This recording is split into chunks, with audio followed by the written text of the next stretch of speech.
بسم اللہ الرحمن الرحیم۔ السلام علیکم ورحمۃ اللہ وبرکاتہ۔ کیا رمضان میں عمرہ کا ثواب حج کے برابر ہو جاتا ہے؟ صحیح بخاری میں ہے، حضرت عبداللہ بن عباس رضی اللہ عنہ سے روایت ہے، وہ فرماتے ہیں کہ اللہ کے رسول صلی اللہ علیہ وسلم نے ایک انصاری عورت سے پوچھا، تمہارے لیے ہمارے ساتھ حج کرنے پر کیا رکاوٹ ہے؟ اس نے جواب دیا، ہمارے پاس صرف 2 اونٹ ہیں، ایک پر میرا بیٹا اور اس کا والد حج کرنے چلے گئے اور دوسرا ہمارے لیے چھوڑ دیا تاکہ ہم اس سے کھیتی کو سیراب کرنے کا کام لیں۔ آپ نے فرمایا، جب ماہ رمضان آئے تو اس میں عمرہ کر لینا، کیونکہ رمضان کا عمرہ کرنا حج کے برابر ہے، اور صحیح مسلم کی روایت میں ہے کہ میرے ساتھ حج کرنے کے برابر ہے۔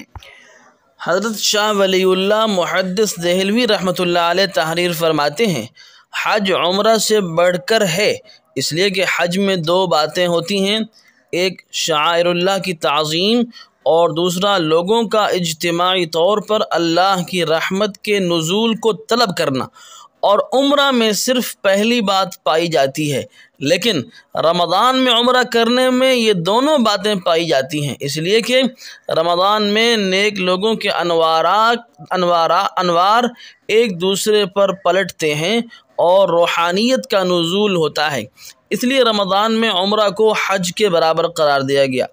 اب تو رمضان میں عمرہ کرنے کے لیے بھی ایک بہت بڑا اجتماع ہوتا ہے۔ بعض علماء نے یہ توجیہ بھی کی ہے کہ رمضان کے شرف اور فضیلت کی وجہ سے اس میں عمرہ کا ثواب بڑھ جاتا ہے، اس لیے فضیلت والے وقت میں عبادت کا ثواب بھی زیادہ ہوتا ہے۔